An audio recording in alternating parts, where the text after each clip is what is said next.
small little emergency, but now I am back. So, where did I leave off? Ah yes, mysteries. Mysteries, as I said, this one I have not done. I might actually do it. I've been meaning to do it. It looks fun. Apparently, if you have the trophies enabled, there is a challenge where you got to do all of these, and if you complete all of these in each and every playthrough you do, you get a trophy. Personally, I'm not one of them. And because I have trophies off, I am not going to be pursuing all of these because it's weird. Now, I believe that one is supposed to be supposed to do with a renegade event. Not sure. Definitely have not tried it yet.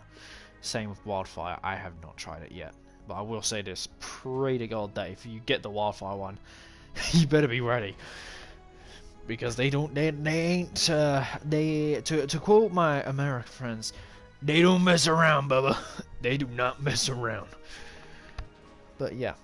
For my playthrough, I am going to do Marsgate. And, oh yes, rival colonies. This is with the Space Race DLC that you get. So, as it says there, you can have 3 rival colonies go up against. They'll complete for milestones, planetary anomalies, and give you opportunity to trade resources with them. Now, just like if you're playing Civilization, Total Empires, Warhammer 2, well, Total Warhammer series and that, these guys will either love you or hate you. Like this one, for example. Your initial standings, your development speeds, well, their ones, as well as bias. Now, to put this understanding is, initial standing, self-explanatory, is what they see, like what you are to them initially.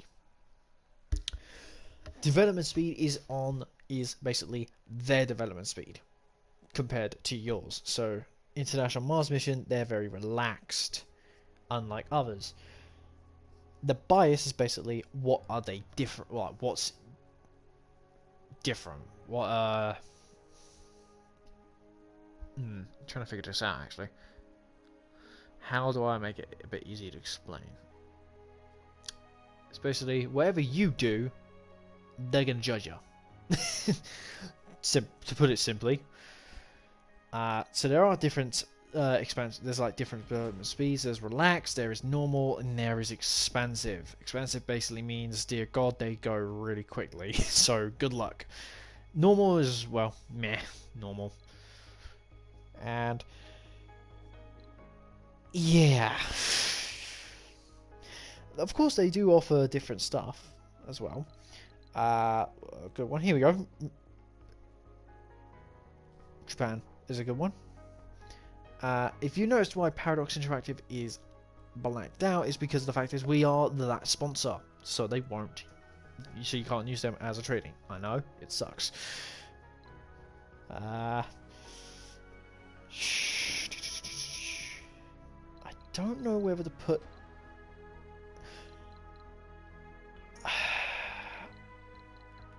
It is really hard to decide which one. Definitely not doing them, because they are actually really rude. I don't know why, but they have this really weird thing. Every time I played against them as my rival, they have always had a very negative reaction to me, and they really don't like me. And I'll get into the whole trading thing in more detail as well.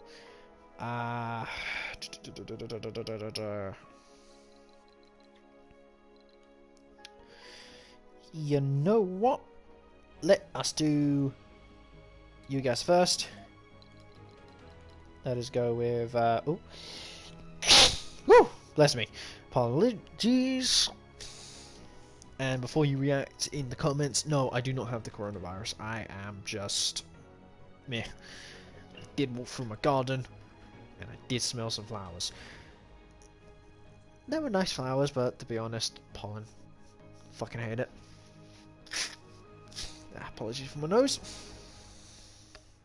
Now with that settled, let's go with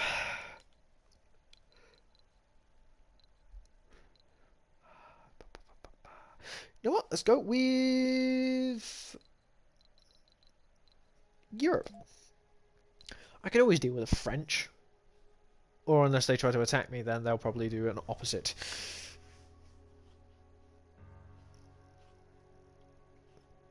Okay. And finally, I'm not sure what to do for this one. What do I know I don't have anyone watching my stream right now, but maybe in the future you could tell me to do something different. But you know what? Screw it. Let's have a negative faction. Let's have a really hateful faction, Church of the New Ark. Of course, I'll have to deal with them if they try to do a religious crusade against me. I will have to deal with them sooner or later. So we got 3 rival colonies, as you can see right there. That's good. Game rules. Now this is where the fun stuff happens. This is basically where you get to change your playthrough. So as you see, difficulty challenge is at 100% right now. I am going to make this hard because I want fun. This one disables all the random events except the anomalies. Basically, unless you... This is if you want a really boring playthrough. Especially when the anomalies have not been activated yet. That is basically your playthrough. No terraforming. This is also if you just want a normal surviving Mars experience. I like to keep it... I don't select that at all. Mostly because the fact is, I want to terraform Mars. I want to have a second planet. I want basically a new Earth. That's mine, and I can control. It is simply my choice. Chaos Theory. As it says that it randomizes all the tech trees. Do not trust this one sometimes, because sometimes you get really good ones early on, and sometimes the ones that you really need, if it's randomized, they can either be in the good section, either that's basically closer to the start so they're cheap, or they can be hella expensive, which I do not like. I give that a thumbs down. Hello, hello. I got a little private message. Let me just quickly respond to this one. I'll be right back.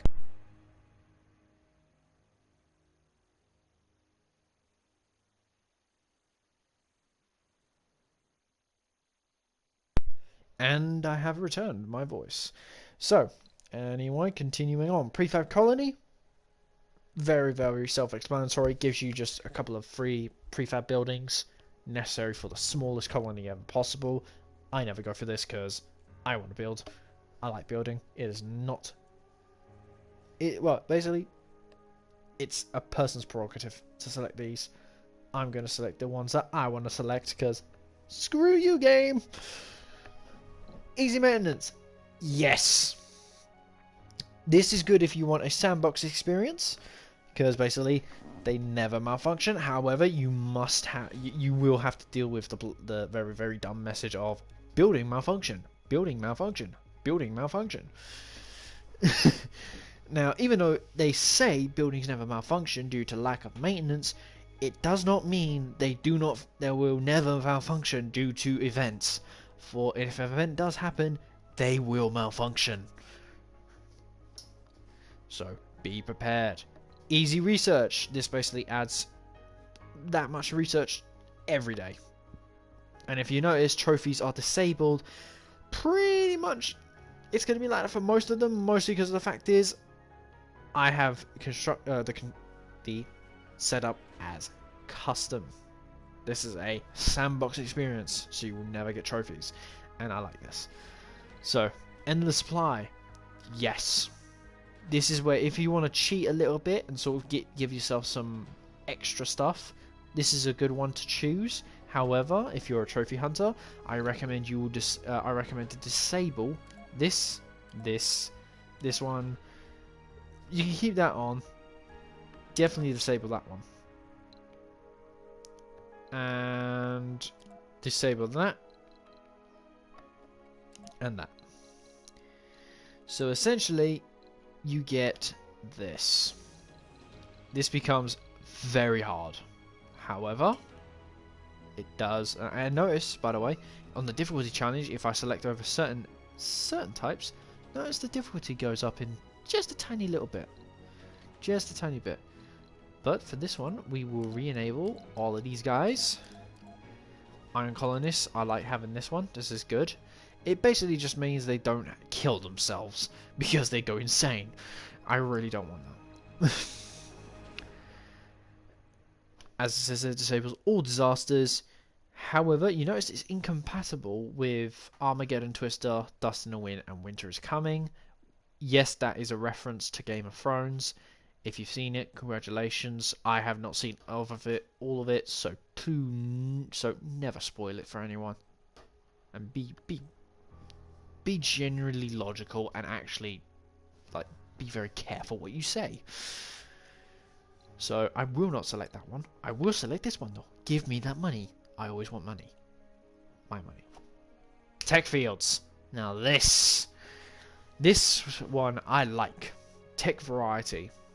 As it says, like Chaos Theory, it randomizes the stuff. However, this is the difference, where if you restart your map, every time you're on the map, it will randomize it in a different way. And as it said there, some technologies are guaranteed to appear early or late. So certain technologies will either be really cheap to research or really expensive to research. It's like a 50-50 chance rather than a playing on a 20-sided dice and praying to God you get the best number. I won't select that though. Yeah, I won't select that. Amateurs. This basically gives you no special people like basically instead of having loads of colonists that are specific in their fields, like a medic, medics, geologists, doctors, scientists, security officers, and factory and like people who know mechanics and that, you won't get any specialized fields. So everyone will wear the same bloody jumpsuit, which kind of makes you a bloody warden in a prison. I am going to do that mostly because I want to re-specialize people and give them special abilities on my own way. Now here comes the disasters. Now each of these will represent a different one. These will up the challenge sometimes. So Winter is Coming. This is the George R.R. Martin. This is that damned reference. I like the reference. Unfortunately, in this instance, I do not like it there. Cold waves are set to max level. To a new max level for all locations on Mars.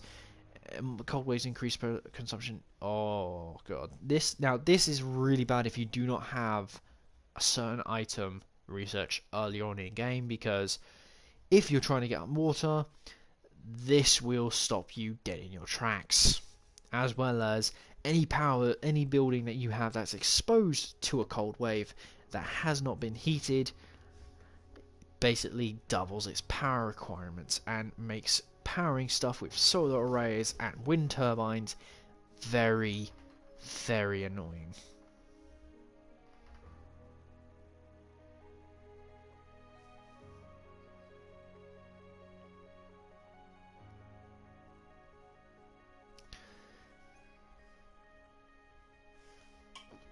Twister. Oh, Twister. Now, this one is annoying. Dust Devils. To put it in a way, Dust Devils are basically little mini twisters, as it says in the title. But these twisters will throw dust around everywhere, and dust gets, and when I say everywhere, I do mean everywhere. Your domes will be covered in it, your buildings will be covered in it, your drones will be covered in it, and the more dust accumulates on stuff, the harder it is it will work. And the problem is, the more the basically it's like pushing against a wall. The harder you push, it will not move. When the more dust settles on it, it becomes harder and harder to make it work, and it will break stuff, and it's not fun. Yep, last arc. Basically, you only get one passenger rocket. You don't get redos and you do not get extras. This is it. This is basically like the quartermaster giving you 700 rounds of ammunition in the military and saying, there you go, that's your entire amount of ammo for your life.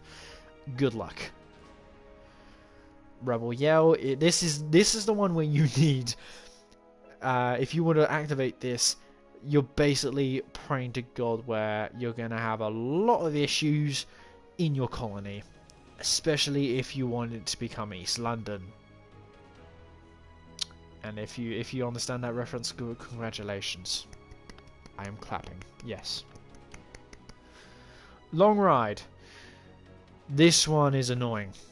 One of my friends recently did this. He actually had access to my account at the time, and he decided, you know what, I'm going to screw Reaper over and select these.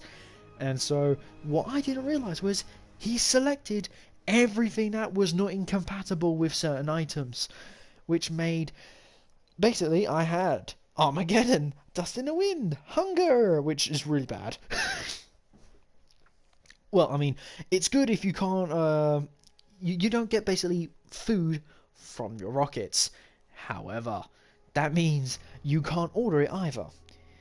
So, you can't order it on a space elevator, which, yes, you can get a space elevator in this game. But if you have this on, there won't be any ability to call in food for it, which is really bad if you don't have any farms. So farms are priority number 1 when you get domes. Inflation, that's bad as well. Basically, if you want to build rockets and that, the inflation costs for them will skyrocket until you are too broke to get to anything, which sucks.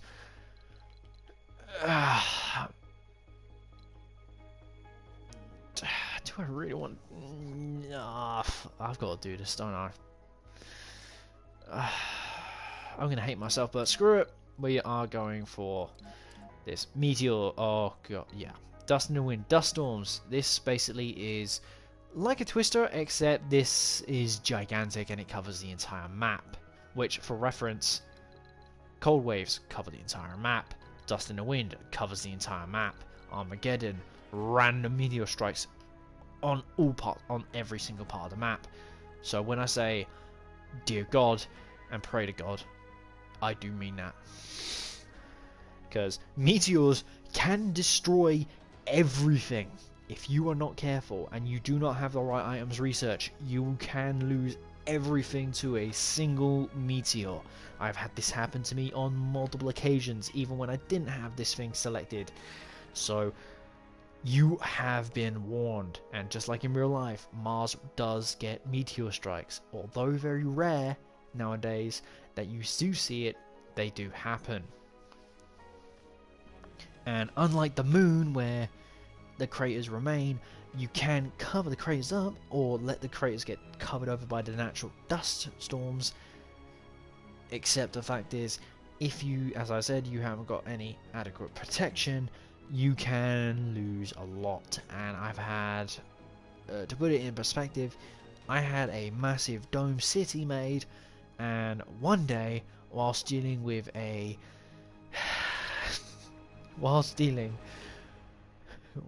mystery which basically EMP'd half my power building, and I mean this in a bad way, it basically launched an EMP directly on one of my domes, which was one of the main power production domes for the entire colony.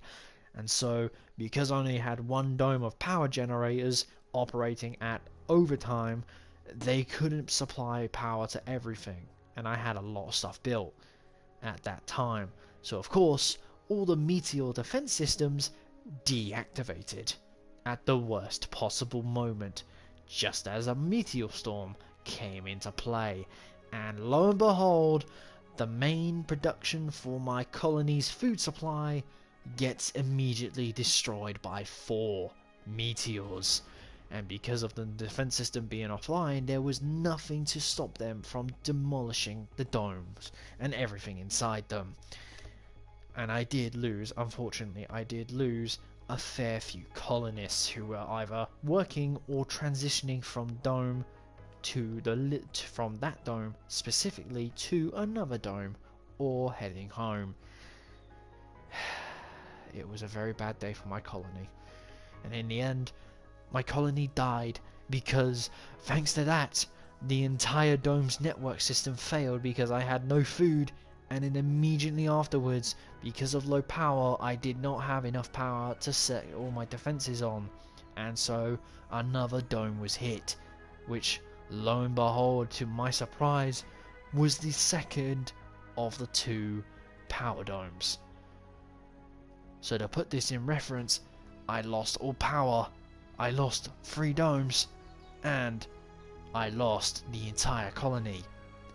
Having to start from scratch, I was enraged and proceeded to end the playthrough in my angry state. And then I proceeded to have some ice cream to calm my nerves, which kinda helped, to be honest. But yes, meteors. They are not your friends. They are not your shield. You need a meteor defense system, which will come into play in the playthrough. And I know what I just sounded like. Do not diss me. Anywho, but yeah, this is going to be my playthrough setup like this in terms of my rules. This is all my stuff. I am ready. Let's go to the Let's go to the payload. Of course, if you select Paradox Interactive, or I believe certain factions, you will get a blue rocket, which I don't know why. It's just normal. And also, for reference, that name Glitterhoof, that is a random name. I did not choose it. The game will automatically set the name, which I will now rename to Zeus, because I want. Oh, no, I misspelled that by accident. Ignore that.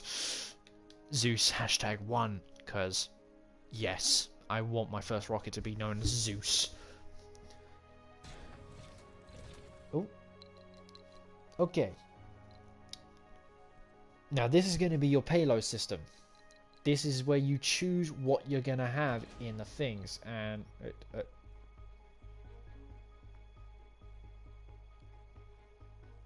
well, that's new. I've never actually seen this before. I'm very puzzled. A remote control vehicle that takes tourists on the safari. Configure route reports. Huh. I didn't know you could build that. That's surprising.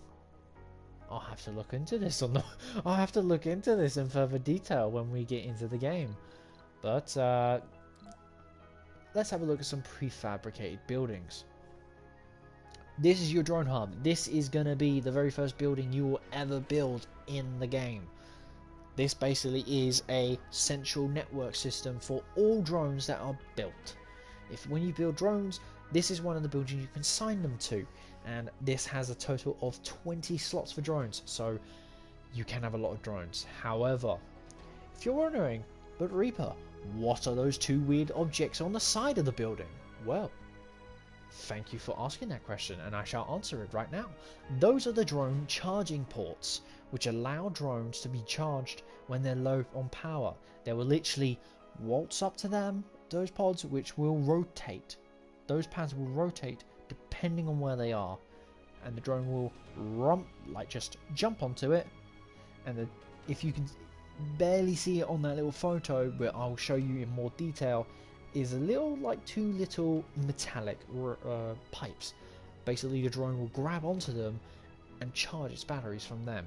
But at the same time, the weird objects on the side of the pads will go up and down, and basically they just clean off the dust off the drones and keep it squeaky clean and make sure it functions. Moisture evaporators. Now, this is when you're not having a dust storm. This type of building will be a very, very key factor in what you do when building domes, because these guys don't need a water deposit to make water.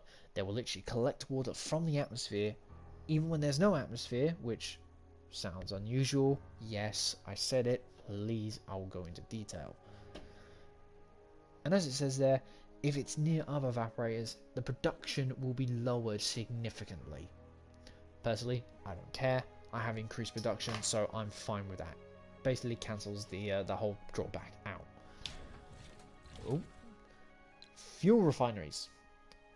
You will definitely need this if you are going to refuel your rockets and send them back to Earth, especially in the start of the game. This is crucial. Each fuel refinery can produce about 30 units of rocket fuel. That is if my memory serves correctly. If not, I do forgive. I do apologise, I mean. But we will get to see the exact number. If it's 30, then I'll be right. If I'm not, I do apologise and I will correct my mistake. But fuel refineries, as I said, they will produce fuel for your rockets to take off, as well as you can use the fuel for upgrading your extractors to use that. And they're also for another little cheeky thing which I will show you further on in the game. Oh, look at that, Stirling generators next. Yep. So if you want to keep this damn thing working, especially during a dust storm, do not open it. Even though, if it says, while closed the generator is protected from dust, it produces less power. What that means is, if you have them open, instead of 10 units of power, which this thing generates when it's closed, it produces 20. So bear that in mind. But unlike the advanced Stirling generators, these little guys cannot heat up a place. So do not open it. So it's going to be noticeable if to rarely open them during their time outside. However, if you have them inside of a dome, which you can place them in a dome, I highly recommend doing that, especially when you're building a colony that needs a lot of power, because these guys will save you in the short run. Small parts pair. This is basically a smaller version of the build. Pardon me. This is going to be the small version of a massive metal factory, which will take up an entire triangle, which I will show you in more detail. To put it in perspective, that's the machine factory, and it takes up one giant triangle slot in your dome. This little guy only takes probably about a third of the slot. So if you want a small factory that does pretty much the same as that, but in that size, then it's possible. Same with the electronics factory. That's the size of it, and as you see, it takes up a massive slot in the dome. However, this little dinky little boy only takes up a tiny amount in the dome. You do the math. Polymer. Now this is what you're going to use for other stuff, and this is another thing why you need the fuel refinery, because to produce the polymers you need water and fuel to combine them together to make this lovely thing. And the good thing about the Space Race DLC is there's also other DLCs which are design DLCs, as well as Pets DLC, and I believe it's a Stellaris set DLC. Basically models and little bits of extra stuff thrown in to make the game a bit more vibrant. But yeah, these are all the buildings you can get at this time. Now this is the drone. This is your RC commander. This will be your bread and butter. This guy is basically a mobile builder unit. He will carry the drones to build stuff. He will also allow you to power the drones, and infinite power, I might add. They don't need to, because back in the version 1 of this game, you had to put these guys had a limited battery life, and to power them you had to drive them over electrical cabling, which I will say was a pain to keep track of. But later on in the updates, I believe it was after the Green Planet DLC was made available, they did an update where you no longer need to do that. These guys will have infinite power. You only just have to deal with them when they break down. You can assign drones to this as well. This also has 20 drone slots, so if you have some if you've packed up some drones from one commander, you can transfer them to another. which I like doing, and then scuttling the commando unit to get free stuff. Don't blame me, don't judge me. RC Explorer. This is going to be one of the other things you'll probably want to get first off, because of the fact is, as it says there in the description, it analyzes anomalies, which I will show you further on in the game. Transport. Now this one is a good thing to use, especially when you have a large colony and you need to move large amounts of resources in bulk from one end to the other. You can establish supply routes, you can order it to gather resources from surface deposits, i.e. metallic rocks, which we will find dotted everywhere on the map in random spots. This guy will also not care if it's in range of a drone hub or not, because this guy will travel across the map, dump it all, basically extract all the metals he can find, or she can find, or it, depending on how you say it. As well as, once it's done that, and you have, and I say this in key, like quotation mark, quote unquote quotation marks, have a storage depot or a storage block that allows you to store said resource, this transport will then move heaven and hell to get back to your base to deposit said resources. And when it says to establish a permanent supply route, what it means is you can set up 2 points from where you pick up resources and then deliver them to a certain area. And then once selected like that, especially if you have an automatic mode on, which is one of the things you can research, this transport will forever do that job. So you can give certain drones specific roles. And forgive that noise, I just banged my leg on my desk. It hurt.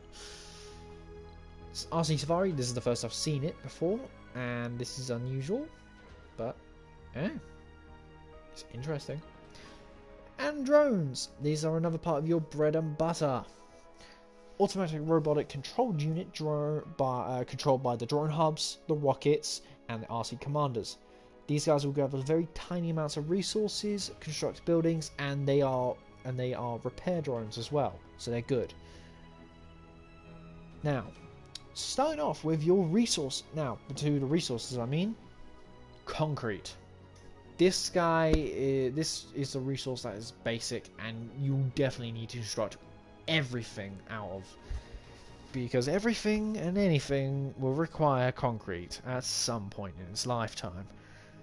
Metals, another construction material that you will need for pretty much everything, as well as most items in the game require this to repair them. It's also needed to build another resource, as you can see there, the machine parts. Food. This is basically what your people need. This is the organic resource you need to provide your people. Polymer, as I said, this is actually quite an advanced material. Power accumulators, basically the Stirling generators. Batteries are also require polymers, as well as domes and spires. Spires I'll get to in a bit. Machine parts. Ooh. Now this is basically to construct extractors and factories, specifically massive metal and massive water extractors. You'll need them, trust me, you will. Electronics. This one is also used to construct certain buildings. It's also used for infrastructure buildings and scientific buildings, like a Hawking's lab, which is named after Stephen Hawking. Rest in peace, you're a good guy. And this one, orbital probes. Now, if you are a lazy person and you don't want to spend hours upon hours waiting for a simple sector or a group of sectors to be scanned, you can basically pay to win, essentially, and buy these guys. Orbital probes, which you must in order to get them, you must use the resupply option to get them. You cannot buy them on the planet. You have to use a resupply system, and you must wait for that resupply. Yes, it sucks. However, if you have a certain upgrade as well, Titanium, which is a deep scanning option, what this will do is this will reveal deposits, anomalies, and sort of interesting things in that area. And there are different things to spot, so I will show you in a bit. Now, personally, I don't start with these advanced resources because they're not really useful really early on. I can just create something to build them. And also the fact is I have endless supply and free construction, so I don't need resources to build them. So in order to make up for that, I'm putting you down there and there. Because as you can see, car capacity in kilograms. Everything weighs a different set of kilograms, so you have to be very careful of what you choose. So now that I have the options set to what I want, definitely going to keep one of them there. Make sure I have one of these guys. Even though you can build this, this, this, and this later on, this is just for the start. For prefab buildings, keeping all of that there. Right.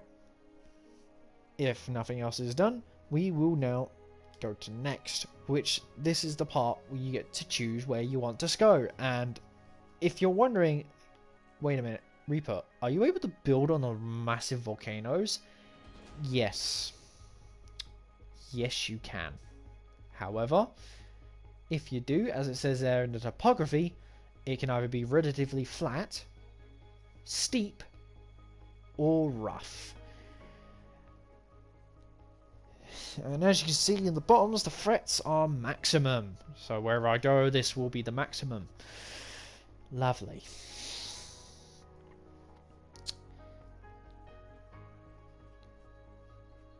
And yes, this is all actual names of different areas. The Arabia Terra. And there's also, if you go down here, there's normally a name for this area. And this is the entire planet. You can spawn anywhere on this map. It is lovely. You get to experience different stuff. I'm finding new facts every day about Mars. It's really nice. And another thing you can ask people, and they will give an answer to. Yes, you can set up a base in the Valles Marinas. Pardon me. However, it's going to be very rough terrain, and it is very, very hard to build. Not much to build in the areas, to be honest. All the volcanoes you can build on, although I would not recommend it. The best two starting sites by far for beginners are Elysium Alpha and Elysium Beta. If you're wondering where they are built, like this landing site, this is the Arcadia Planitia. This large stretch of desert is a very lovely area to build. And the further you go north, the more cold it gets. And as you can see, there you go, there's the Arcadia Planitia, is right up there. Except all of this is Arcadia Planitia. And if you've noticed, and I'm very observant, you've noticed if I move my cursor around, you notice that all the resources start to change stats. To put it into perspective, water, basically, if it's at maximum, like the metal one is, you've basically got a lot of metals and rare metals at that as well. Concrete, similar. Water, similar. You get different levels of water, so different amount of deposits. Same with concrete for the Rigolith deposits, which I will show you in more detail. Now, in order to get maximum everything, you gotta sort of be really, really careful and not select them. However, if you want to do a little custom one by using a seed generator app, there is websites where you can find Surviving Mars Seed Generator. We'll show you some of the best places to build in terms of resources, threats, all of that. And if you want to copy down the custom coordinates, you just press your L2 button if you're on PS4. Not sure what it is on PC. Definitely have to look into it. But if you press it, this will come up. And these, yes, these are the coordinates you will use. So to put it into perspective, I am now currently hovering over 8 degrees, 8 degrees north, actually no, 9 degrees north, 177 degrees east. Say I want to go a bit even. So let's go, I don't know, 10 degrees north and 160 degrees east. It will select you there.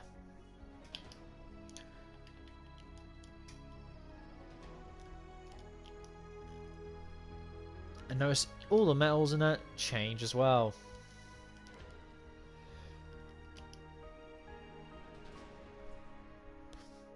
So we are getting very, very close to the sweet spot. So let's go with this one. Let's see where it puts us.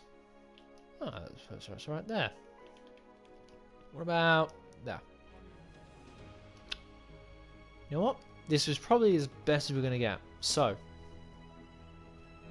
keep this in mind. Relatively flat. It does not mean the map will be exactly flat. It just says that there will be, most of it will probably be flat. Be prepared for mountains and other areas. So when you're ready, gonna press start, and yes, I know it's been 40 minutes, but this is a test stream, so please bear with me. And this is part of the green DLC, and that object there in the screenshot is a shuttle. That is a default shuttle, but I'm using the Paradox Interactive group, so I don't get that shuttle. I get the fancier one. And before you ask, yes, you can build lakes. As it looks like that in the screenshot, you can build a lake which has that little shape. And I do like the look of that shape. It's actually quite a lovely lake. So, yes, it will get laggy. Welcome to Mars. And yes, you will get this. You're welcome to Mars Commander. If you want to read this, feel free to pause the stream and read this. I will not be, I won't object to it. However, I want to get straight into this game. And yet, this is a lot of information, but I will help you out in a little bit. So we'll close that hints because I don't want the hints. So, when you spawn in, this is what your map will look like. If you have cold waves, this is what you'll see sometimes. This is actually frozen terrain. And if you build anything here, you must put a heater down. I found out the hard way by putting a large water tank here. And it froze. Awkwardly. And of course, if you have a inventor or anything like that, you automatically research a breakthrough. That's your achievement. So, first things first. Building colors. You get to choose your building colors if you go through here. To do that, if you didn't see that quite quickly, you press L2, you get given this option on the PlayStation 4 version. Select Command Center, and this basically gives you a detailed resource of what you've got. So essentially a more detailed version of what you got on the screen currently. And you can check out buildings, domes, colonists, your transportation, power grids, life support. But for now, we're just going to select a different color. So for surviving Mars, this is the white. This is white. This is your default color. This is if you want to be a default boy, normal. Terraforming, if you want to go green, or if it's like a peace man sort of style. Blue sky. Unlike Breaking Bad, we are not making drugs here, so no thank you. Cherry blossom. Personally, I would say this is more of the feminine persuasion color, but I don't want to trigger anyone here, so I am just going to leave that alone because that is a minefield all in its own accord. Deep green if you want to go rainforest because it's there, or if you want to be a communist or you just like the color red, then I suggest this color. I personally like this color. This is red and black do really go well together. It is a good color scheme mix, and it's quite new, and it's got a good style to it. But for all intents and purposes for this one, we're just gonna go with, you know what, keep red steel. So If you want a more detailed look on stuff, mission profile. This is your setup.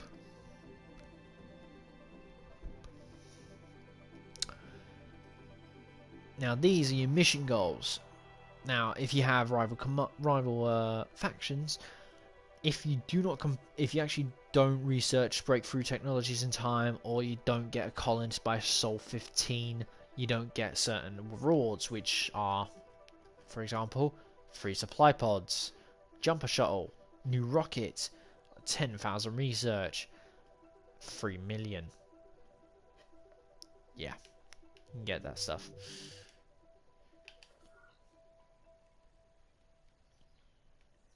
So, terraforming here. This is because of the DLC. You get that. Now, I'm guessing you want to know what other stuff you can get. So, Sterling, that's an advanced Sterling. That's a big one. Alleys. Basically a park. Apartments. Self-explanatory. Ecology. Basically, better than that. And it looks cool. And it's a spire. It's really cool. Art store. Small version of an art workshop. Except it's a store. It's you can shop. Artificial sun. This is the first type of wonder build you can try and get. However, I really do not recommend this early on because the fact is, as it says in the description, it uses a lot of water. In terms of units, you have to basically give it 1,000 units of water before it can start up. And apologies, I did hit the mic just then.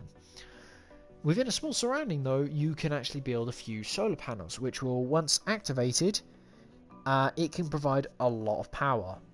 To be specific, if you put all the available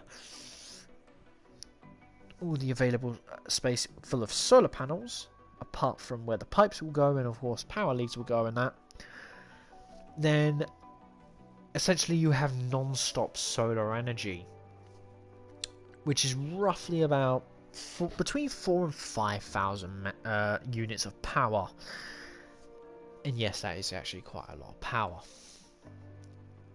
First of the batteries though, after this, is the atomic accumulator. Very high capacity battery system with max output. Downside, because it's so bloody massive, it charges super slowly. I did this on normal speed once and it took about 1.5 sols to fully charge up. Yeah. This is one of the specific faction buildings you can find that will go. This is the automatic metal extractor. The automatic metals extractor. This is one of the zones you can get. This is basically similar to a basic Doom. It's very, very tiny. And just as it says there on the tin, it does not have a slot for spires. Whoopsie daisy, I just hit the button. Bionics Workshop. This allows you to build biorobots, which will slowly, basically, supplement your workforce and colonists. And they do need a place to sleep as well. Capital City. This is part of the Going Green DLC. This is part of how you can turn Mars into a lovely planet. However, as it says there, you must have a constant atmosphere. Otherwise, if you lose your atmosphere, anyone that lives on that, they die. Yeah. However, for your domes, when there is an atmosphere, you can choose to remove the dome shell, which allows you to have a really nice exterior look. And oh dear, I have battery low symbol, so I'll just plug my controller in. Bada bing, bada boom. But carrying on from my little speech, this is basically, if you have an atmosphere or no atmosphere, the dome will always be there, so never fear. This is part of the terraforming tech. Carbonate processor, basically, this pumps a lot of CO2 on. So, ironically, this causes global warming. Casino, self-explanatory. Cloning vats, this is a type of breakthrough technology you can research, which allows you to grow colonists. However, as it says there, they grow and age twice as fast as normal colonists. I do not recommend this building. It really sucks. Concrete depot stores your concrete, and that's the extractor for it. Although there is a different skin for it now. Using DLCs, you can actually have a different skin for them, which is nice. Concrete extractor looks alright. Concrete storage. This is basically a depot, but supersized, as you can see from the scale difference in the photo. Core heat converter. This is another terraforming tech. This basically, like the carbonate processor, global warming by increasing the global temperature. And actually, funny enough, at a certain level, you actually get rid of cold waves, which is nice. Corporate office. I will never have this type of building in my playthroughs. Screw corporate offices. Diamond Dome. This is actually one of my favourite domes because the fact is, you can have 2 spires in it, which saves a ton of space. Diners, fancy stuff, food. Drone assemblers. Does what it says on the tin. Drone hub. Already told you about that. Dumping sites. I'm being very quick here, but mostly because the fact is I want to get into this game. And I'm slightly half awake because the fact is I barely had any sleep. But yeah. Dumping site. This can store a lot of rock. This is a small dumping site, and there is a large dumping site. This is the baby version. Electronics depot, same as the concrete. Electronics factory makes the electronics. Self-explanatory. Yes. If you've seen the name, yes. This is basically a spin-off version of Apple. This is basically the games developers saying, ha ha ha, this is a payback for Apple. Because, yes, it can be like that. And this is your farm. This is where you make all your crops. This is where you grow your apples. This is where you grow your lettuce, your carrots, your beans, your tomatoes. Yes. You can also plant seeds for the terraforming initiative. Food depot, food storage, simples. This is a forestation plant. This is actually what I was describing earlier in my first video, the other one, test one. As you can see there, it needs everything needs power. A lot of stuff here needs power, and a lot of it needs a certain resource. Some don't. They also require a specific material for maintenance. Fountains. This is actually just to provide comfort for people. And as you see there, its cost is nothing because I have the free construction rule on. Basically, I don't need to I don't need to spend resources on it. Yay! Fuel refineries, yes, you do need power. Yes, you do need water. And to fix them, you need machine parts, which... yeah. Base production is 12. I thought it was 10. My bad. Food storage, simple as. Fungal. This basically is the first type of farm you can get. This produces very basic amounts of food, and you only get 1 work shift in it. Even though there's 3 work shift modes, you're only allowed to have 1 working at a time. It sucks, I know. Fusion reactor. This is a late game item that you can research. This is actually nice, and there's also upgrades to reduce the amount of workers in it, and you can even get a breakthrough which basically cuts out the middleman and says, you know what, this reactor will now be fully autonomous because it can be that. F you game. GHG factory. This is basically global warming.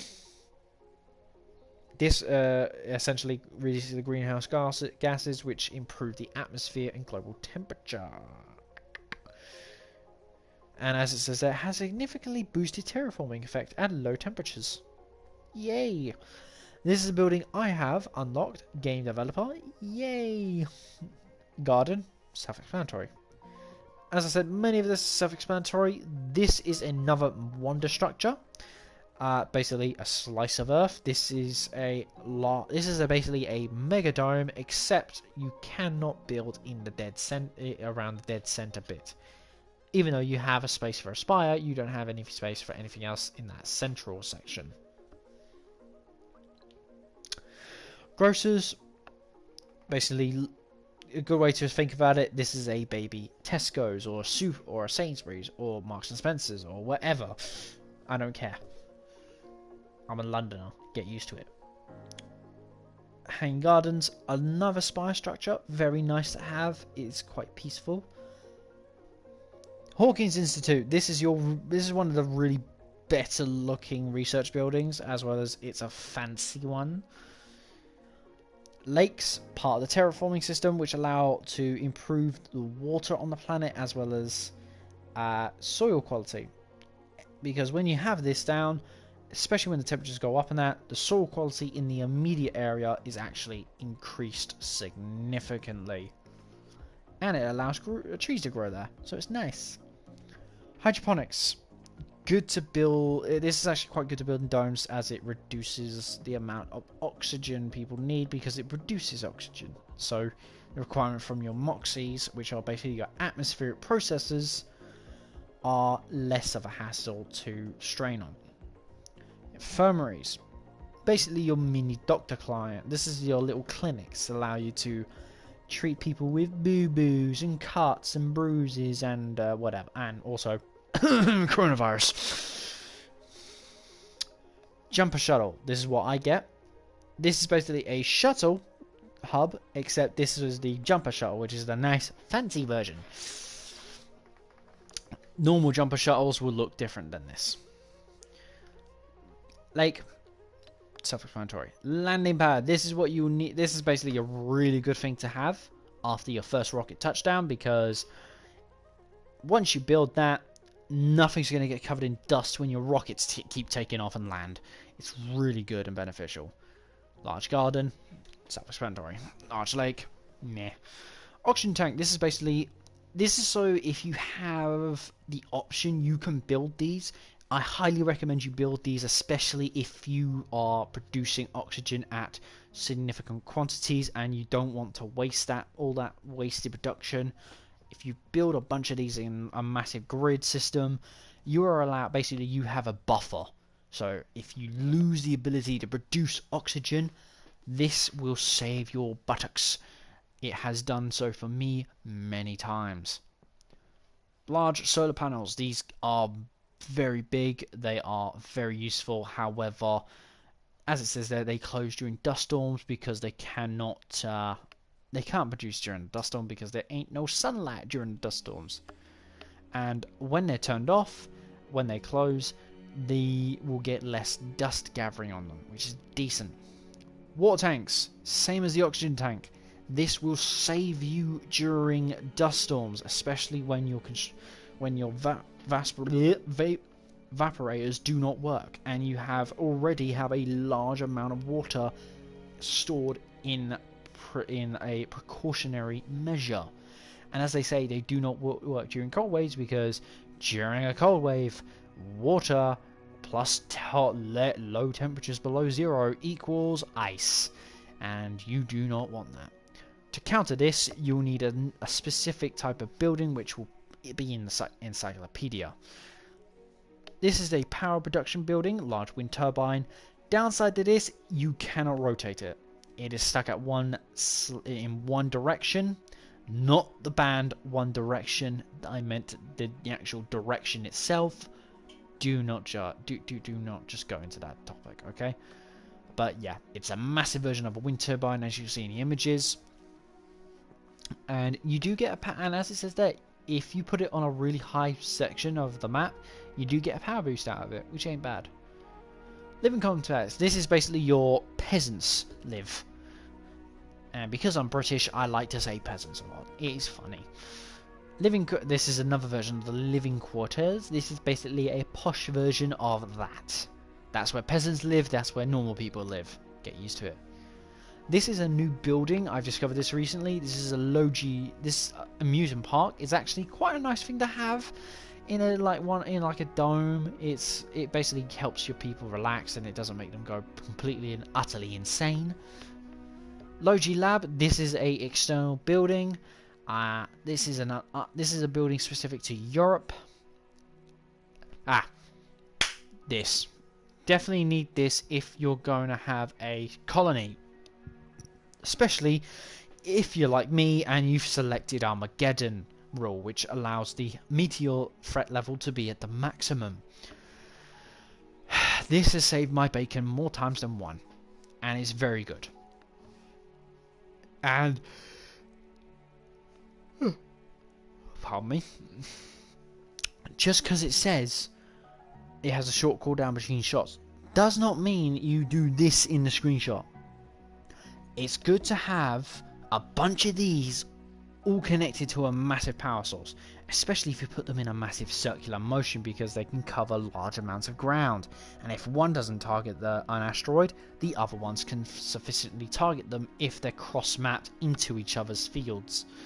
So it's really good for redundancy measures. This is a Moxie. This is what I was telling you earlier. This is a atmospheric production system, and it cannot produce during a dust storm. That is true. However, that's when your whole storage tanks come into play.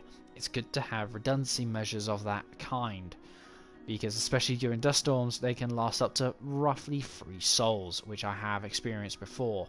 It is really, really bad. And of course, Moxie is an anagram for Mars Oxygen In Situ Resource Utilization Experiment. It is a very long word. Please don't let me do it again. I don't want to repeat it.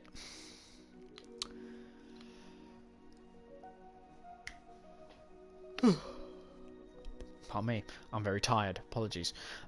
This is a magnetic field generator. This, as it says on the tin, this basically shoots. This is a giant magnet gun, essentially, that shoots a magnetic field down to the core of the planet, which basically,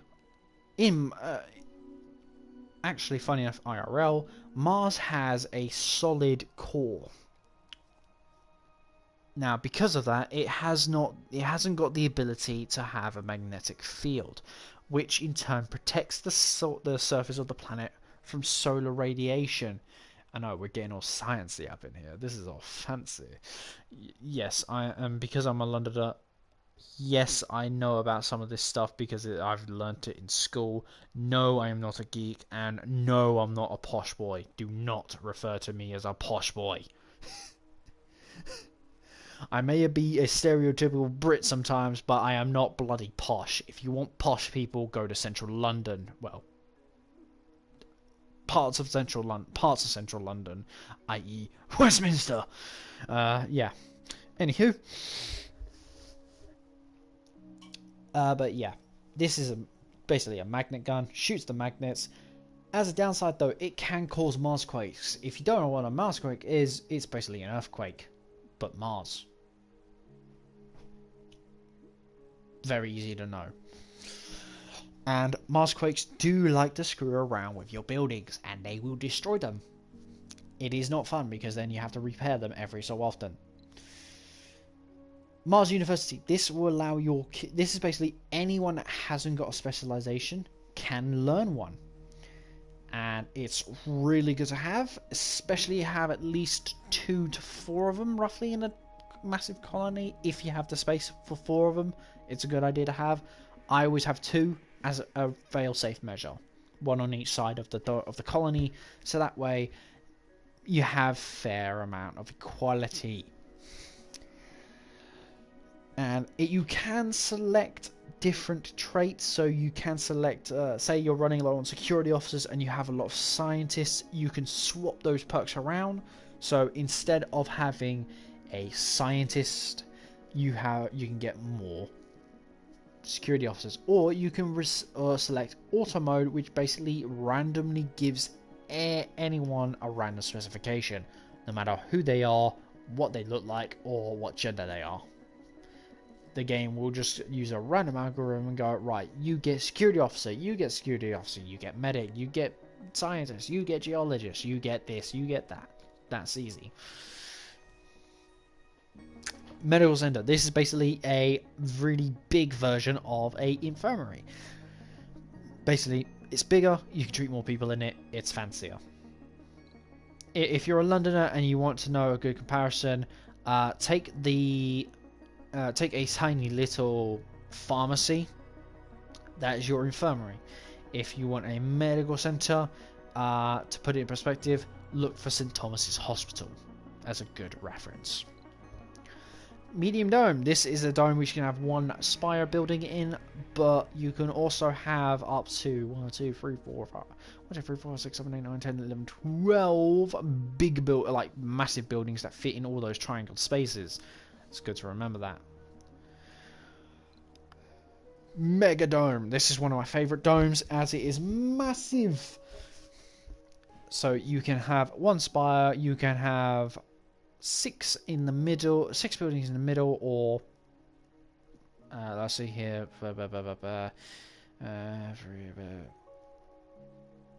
six.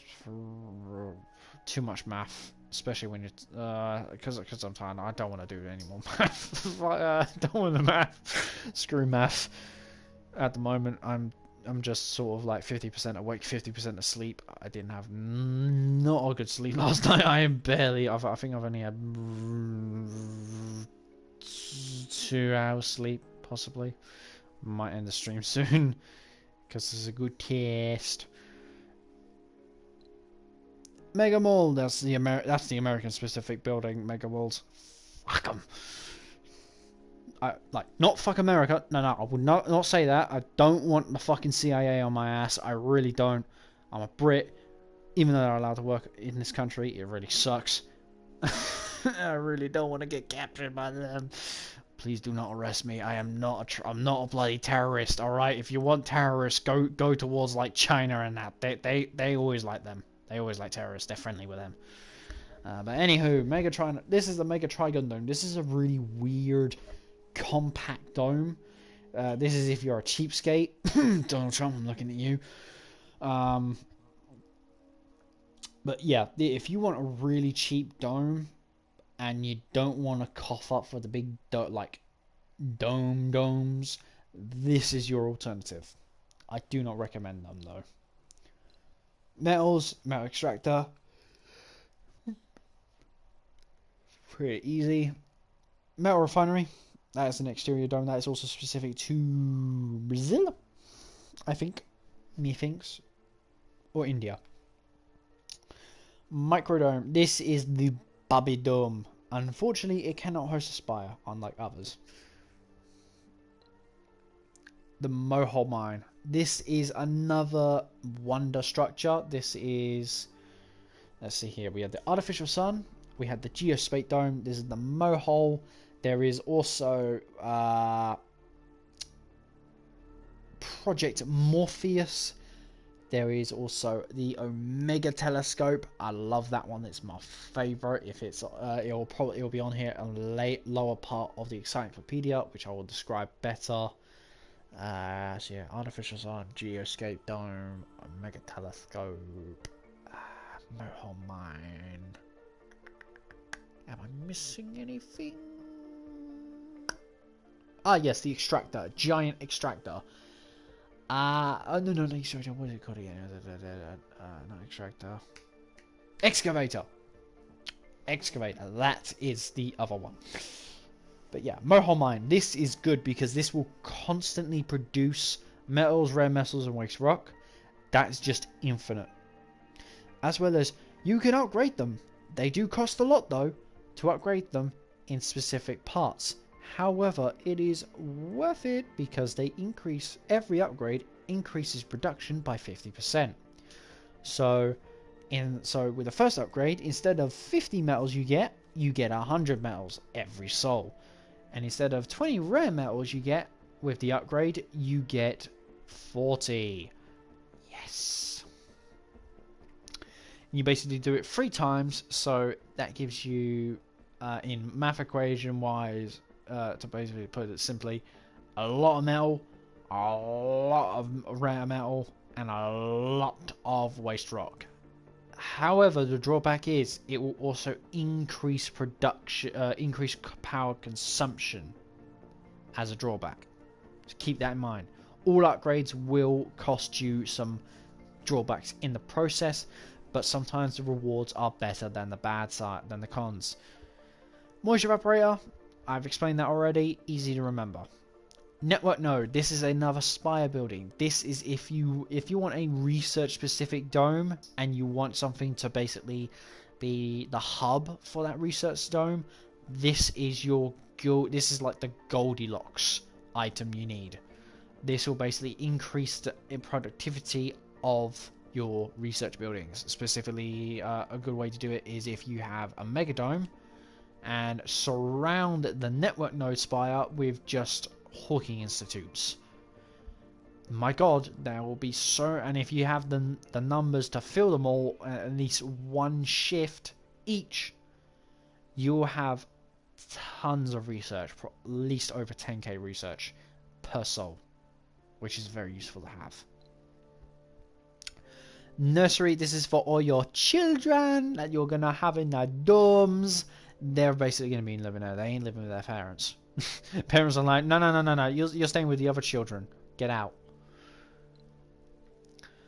Olympus Hotel. This is if you want tourists. I don't like tourists. I will never invite them to my colony. But if you're one of those people that want to go, oh, I'm going to be a tourist attraction, then this is the job for you. This is the perfect building for you. It may have luxury rooms, but the thing is, they are only going to be used for my colony, and only for the colonists. Fuck tourists. Omega Telescope. Best bloody wonder ever, especially if you get it early on, because this thing will reveal breakthrough technologies, as well as this will also reduce the overall research costs by 20%. Which may not seem like a lot, but if you get this early on, like first item ever, which takes about 4 souls to get, I will not joke with you. This thing will give you an edge. For one, you can beat the other colonies if you have rival colonies in the research races, because this thing will basically cut their research requirements down significantly. And if it's like 1,000 research per soul to research it, my god, you just cut down to 800 research points, which is very, very quickly, and you could do it in less than a soul for that specific item in the research tab. You also will need certain it's quite a big item as well as it looks amazing. Open air gym. This is another sort of an area where your people can get fit, because it's Mars. It's got low gravity at first in the desert zone when it's not terraformed. So having a nice gym to just help them relieve stress, have a game of basketball, or run around the track and do pull-ups and star jumps and that. Let them crack at it. Another piece of terraforming tech. This is the open farm. This is if you want if you want to be one of those combine harvester type of people and you want to have large farms outside. You will need to power it. You will need to have water connected to it via the piping network, as well as you will need seeds, which we'll get into that. Outside ranch. This is a very cheatsy doodle way of getting dear god level of amount of food in one soul. As you can see, You can also, and this is for large animals, and if you have a very massive colony, I highly recommend you have at least 2 of these guys, because 2 of these buildings alone can feed a colony for months. Literally, I only had 2 of these along with 2 indoor ranches and a few farms set up. I had enough food to fill up 5 storage depots, and I will not joke about this. Each storage depot, not the storage like little tiny storage box, but the massive storage depot, can hold 4,000 units of items. And if you have food and you have 5 depots full of it, that is pretty much enough food to keep your colonists happy for the next 400 souls. Another favourite dome of mine, the Oval Dome. Like the Diamond Dome, you can have 2 spires on it. It's also bigger than a medium dome. It's actually pretty much a similar size to a medium dome. However, it is this basically a barrel dome extended. Very good. This is a normal oxygen tank. This is sort of your bog standard you automatically unlock. It's good for having a small failsafe. It's also good if you want the odd sort of complaint here and there. Passages. As I said, this is very good if you want colonies connected and you don't want your people running between the domes and in the open air. I always hate that, but you can do very unusual things with these, so I will show that in a bit.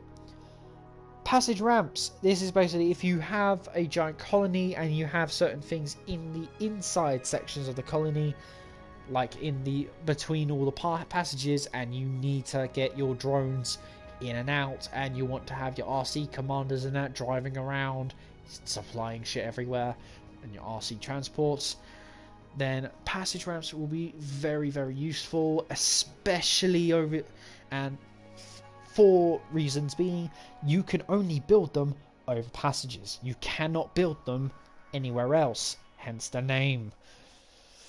Playground. This is so all the children can play in very special ways. And before you ask, yes, there are 2 spin cradles. I believe that's what their name is. Forgive me if I'm wrong. But yeah, literally, I've seen the animation is literally the kid will jump on a little block, jump into that rig, and then proceed to be spun everywhere to nowhere in that small space of time. And this is basically what astronauts use to train like in NASA. They actually use this type of setup that the kids will be using in this playground. It's well, apart from the slides of course, but that specific items on the blue and green line on the little border there, as well as the green and yellow border, they will actually strap astronauts or potential astronauts into a seat that's housed in a rig similar to that, and basically the seasoned astronauts and the instructors will actually turn a wheel which basically spins you in a full 360 degrees directions. So it will spin you forwards, backwards, left, right, diagonally, all at the same time for about 30 seconds to maybe 2 minutes, depending on your tolerance and whether you can hold in your vomit or your lunch, depending on what happens. And most of the time, yes, you will get dizzy. That is 100% what you will have. But there was also a chance where you will also get off of it, pass out, or get off of it, throw up, or on the funniest way ever, get out of it. Not only are you dizzy, but you also throw up everywhere as you fall over. Serves you right if you fuck up. Polymer Factory, already explained it. There we go. That stores 4,000 units. That is not a joke. Very good. That item next to it, the actual bit with the multiple resources, that is a universal depot, which basically stores 30 units of each and every resource except for seeds, because developers are very, very lazy when it comes to it. A pond. No, it is not for swimming in. It is not that type of pond. Okay, it is just a decoration, just to please people.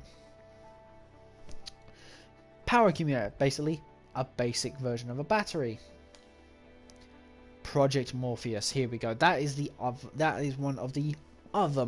This is one of the wonder structures you can build. During its lifetime, this will actually give your colonists random perks over its lifetime, as well as new ones if they already have a perk, like Founder, Genius, Celebrity, that sort of stuff. Projector lamp, basically a street lamp. Ranch, that's the interior version, not the exterior. Don't confuse them, please. This will have small animal types. The outside ranch will have large animals, like cows, to get your beef. Rare metals, yep, that's the extractor for it. There's a second skin for it, which I will show later on. Or if I choose to make another playthrough if people like this stream. So, and before I forget, if you want to see more, please feel free to like the video, and if you want, you can subscribe. I am not opposed to it. I do not mind if you don't subscribe at this time. I am just a small, very small YouTuber. I am literally just starting out my little YouTube thing. I'm sort of experimenting here. This is a very new thing for me, so please bear with me. And also, due to real life issues and due to certain things, I may not be able to stream all the time, especially when the fact is I am a PC user and I do not have the recording equipment for PC. So this is just only on my time as a PlayStation player for the time being. And to answer any and if you have a question of Reaper, why aren't you on your PC? Well, that is because my graphics card is how can I put this? It decided it could not hold up to Red Dead Redemption 2, so it decided to Sudoku itself to save torture. And unfortunately for me, my graphics card that committed Sudoku was a GT 1030 low profile 2GB memory, 2GB video memory graphics card, which to the uneducated or the completely baffled normal person, what I just said was, it is a very take a normal graphics card and make it really low consumption power mode, as well as it can only play on low graphics most 90% of games, except for Red Dead 2, which basically mind-numbingly takes up 90% of the video memory slot, even though the game requires 80%, which sucks. So yeah, while trying to play Red Dead, when I tried to start it up, it decided to commit Sudoku because it was tired of the torture I was giving it, even though I wasn't torturing it. Not my fault. Not my fault. But yeah, hopefully I am trying to get some money in to get myself a better graphics card, because PC games, I am sorry Sony, but to be honest, you are sort of mind-numbingly stupid to not allow mods on your games, because my god, you are missing out on a huge part of the market. For anyone on YouTube who's also in agreement with me in how Sony are very stupid, to the fact is that they are they're sort of, in a sense, too scared to allow modders to mod games, because of the fact is they fear of being hacked, or they get probably malware or ransomware and that. Let me say this to you right now, Sony. Modders are people who will make the content more pleasing for the players. Also, many mod makers and that will always test their mods before they release them to the public. They will not send something with malware in it. Many mod websites like Nexus Mods, which for PC players who don't know about this or are unfamiliar with Nexus Mods, it is a beautiful site which allows you to download free mods, which all of them, and I will say this with great dramatic effect, they will always make sure that all the mods that they post are safe to use for everyone. They will not be allowed, they are never allowed to upload a mod that is not safe. If it's not safe, it can be reported, and if it is proven to have unsafe content in it, i.e. malware, viruses, tracking protocols or the such, then the mod is immediately taken down off Nexus Mods via the admins of the actual website itself or the mod maker themselves. It is a way to protect the player. It's also a way to protect their playstyle, because for all we know, the people that use mods, a good example, YouTubers use mods to make their games look amazing. Space Engineers is a good example. Kerbal Space Program, another example. Mods. Skyrim, mods. Fallout, mods. Although I will make the exception for Fallout 76, because Bethesda, you really fucked up there. Pardon my French, but to be honest, I really don't like Fallout 76. It was supposed to be a multiplayer Fallout 4 in a sense. That did not go well. I give you a thumbs down, Bethesda. You have been shamed. Shame.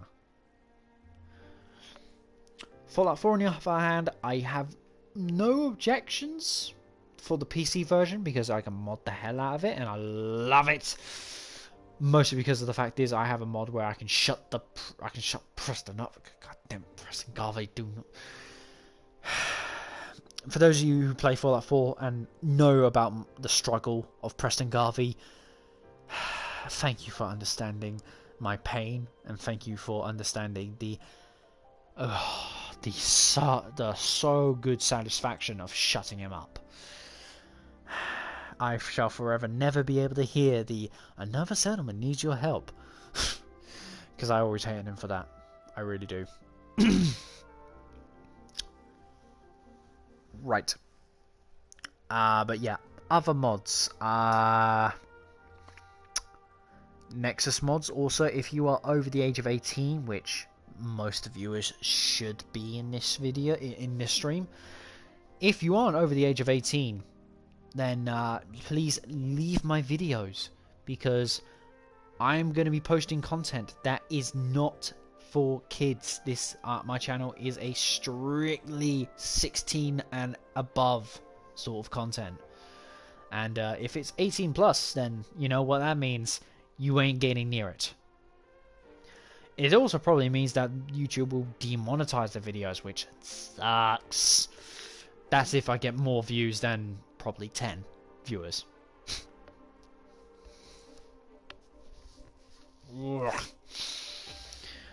But yeah. Also, by the way, if you want to get the game yourself, there's also a website, which I believe there is a website. I'm not certain about this, but there probably is a website which has this encyclopedia. It also shows you disasters. This is Dust Devils, storms, meteors, blah blah blah, Earthquake, rain, resources. Yeah.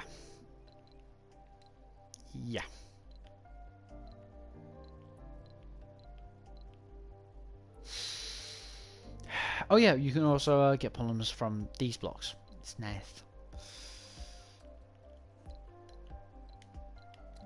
Figures.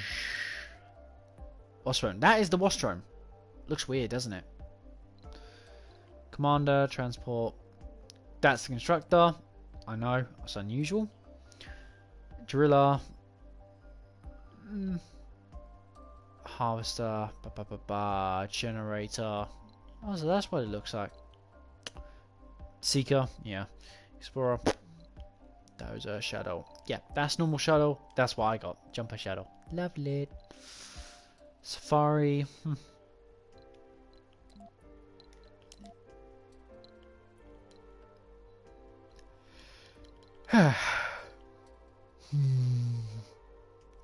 Oh yeah. Whenever your first rocket lands on the planet, it will always contain founders. These will be the very, very, very first colonists to ever set foot on Mars, so please take that into account. Wonders, yep, as it says there. And unfortunately, you can only construct wonders once. However, on the PC version of this game, I do believe there is a mod which allows you to build more than one. Which, to be honest, that's kind of cheating. It sucks, but yeah, I really do wish Sony, as I said before, I really do wish Sony allow mods because they're missing out on a huge part of business. Because if they allowed Nexus mods and like Steam mods of such, for example, those type of mods to be allowed into PlayStation versions of the games like Skyrim and Fallout, which these mods in particular that I'm talking about are fully scripted mods, which actually modify the game's in-game script, functions, that sort of stuff. Basically allows you to have really nice stuff. It also allows you to improve the graphics of the game depending on what you want. And because of Sony, and they are worried because of cyber hacks and that from the past, they are worried about the future and they don't want cyber hacks in the future. They decided to restrict mods, which sucks because the mods are pretty damn rubbish on PlayStation at the moment. Looking at you, Bethesda.net, you are not very, very good, as well as your Creation Club. I really don't like your Creation Club. It may have some nice mods, but to be honest, I can just look for Nexus mods, which are 50 times better, as well as they are 100% free. Also, if you want to use Nexus mods on PC, you must download Vortex, which is a free mod manager that you can get from Nexus mods page. You just have to make sure that you have an account. But yeah, landscaping. This is a new system that you can use with the whole terraforming system. Landscaping allows you to do ramps, flattened surfaces. The ramps are quite fun, especially when you have two big areas. You want to connect them both. I use ramps all the time to connect higher levels to lower levels. Although, if you want to be that type of person that wants to just flatten everything, then you can do that. You can flatten the entire map onto one level. This is all the new stuff. But yeah.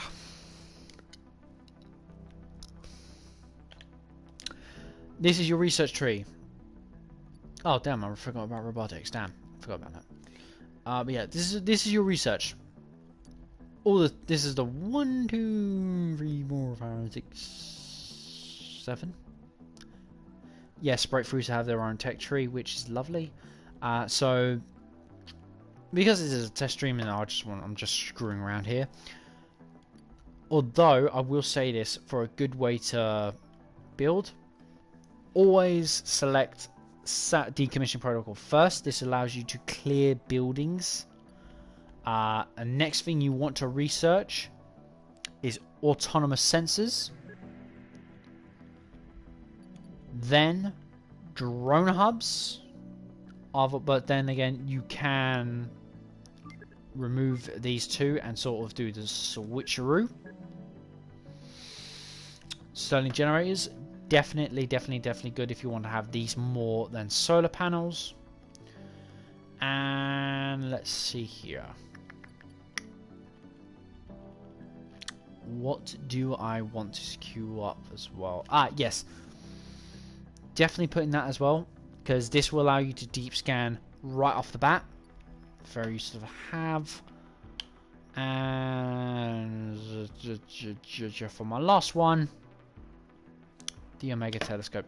And if you want to watch the amounts in brackets, that is the amount of resources you will need to build these guys. And I can tell you now, these wonders are not cheap. 1, 2, 3, 4, 5, 6, 7. 7 wonders. I thought there was 5, but no, there's 7. Turns out space. Yes, and as I said, space elevator. It's very nice. To tell in terms of the top 5, number 1, interplanetary astronomy, Omega telescope. That has got to be the number 1 best best wonder ever because of the whole breakthroughs in it.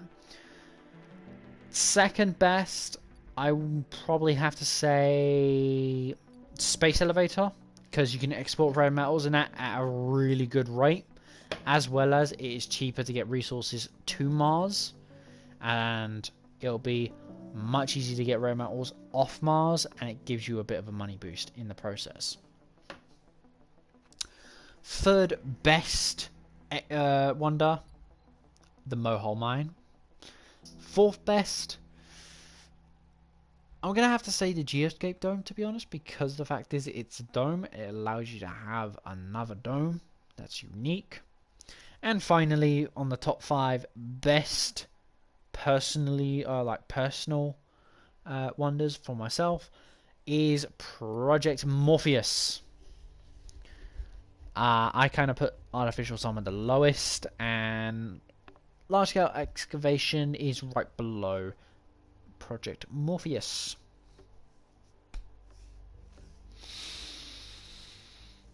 But yeah, this is all your research. This is your map. These blocks are basically blocks you can scan, and each one takes about, see if I scan it now, you see it's scanning 0%, except you don't need to wait all the way to 100% because this thing scans by 10% intervals, meaning for whenever you see 1%, keep that referred to as 10%. So of course when it hits 10%, what it actually means is 100.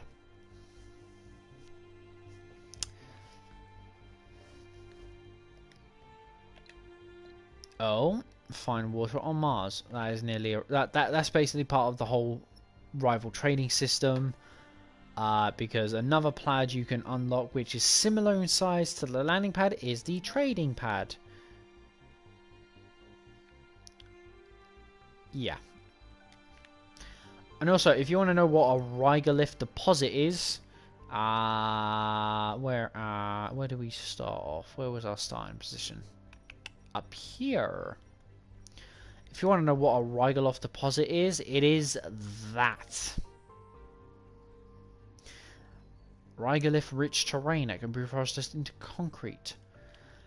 Yeah, so whenever you see this on the terrain, you'll always now know that is a Rigolith deposit. And oh look, metal deposits. These are scattered throughout the map, and they can be harvested either by the drones or the RC transports. Most of the time it's going to be the transports. But if you want to get more metal, you'll have to look for this. Now, there are 2 versions of this. There is this version, which is a normal underground metal deposit. And then there is the orange version of this symbol, which basically you get the free metal bars within a orange version of this sectagon, or hexagon, or whatever you want to call it. Within an orange version of this, this is a deep underground deposit, which you need certain research to get it. Same with the rare metals, and same with water. Now, you're probably wondering, what is this? Well, it's a vista, of course. Now, the vista, this type of vista will allow you a comfort boost. There's also a research vista, which basically increases research whenever you have a research building in a vicinity or in a dome. Sector scanned. Anomaly And found. finally, get Select this. a sector to scan. This is one of 3 anomalies. This is a normal anomaly, which you can discover. It might actually help you discover new technologies. You can use a explorer to research, to basically scan this, and it will pop it up. Another one is if you get a one with a symbol of this shape that's highlighted, that is a research anomaly. So that will either help you speed up your research or grant you research tech. And finally, a default anomaly, which is one where you might find an anomaly, an actual breakthrough tech, is similar to this symbol of the eye. That just basically tells you this is probably a normal anomaly. Oh, look at that, there's a water deposit. And because we beat that faction, we unlock this achievement, which gives us a nice little reward of research. There you go. There's the research. That's the research anomaly right there. And it can help you research goal. That's good.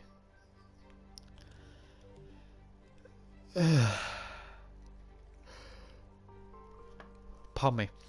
I might end the stream in a bit because the fact is it's been going on nearly 2 hours now, and I probably need to do some shut eye because I'm running on 2 hours of sleep, and I am not a 2 hour sleep type of person. I am a 6 hour sleep type of person. So yeah. Oh shit. But yeah, I might have a little siesta. Just using the orbital deposit, these orbital probes to unlock areas, and look at that, there is further analysis is needed. Oh yeah, and I forgot about this one. This is the one that leads you to a breakthrough. That one there just leads you to a random event. And be aware, some of these random events will destroy your vehicles, so be very careful about these. These are a gamble. Same with them. But yeah. So apart from this testing stream, this is the British Reaper signing off. I hope you enjoyed the video. Please leave a like, put it down in a comment, share it if you'd like to, and if you want to, feel free to subscribe. I am not desperate here, but I am just going to leave that. I'm just giving you that choice. I'm giving you an option. Feel free to express your options clearly. And if you dislike the video, okay, you dislike the video. If you like the video, you like the video. Alright? I won't be offended. I won't get angry in that. Unlike some people. Certain YouTubers in question. I will not say names. But for a certain one whose meme is I'm fast as fuck boy. If you know who had that meme, then congratulations. For, yeah. I don't like that person. But other than that, yeah, feel free to like, share, and subscribe. Feel free to put a comment in, and she'll see you in the next one, or in the next game. Peace be with you. And I'm on the repeat now, and it's just repeating words because I am knackered. So, bada bing, bada boom. It's your boy British Reaper signing out.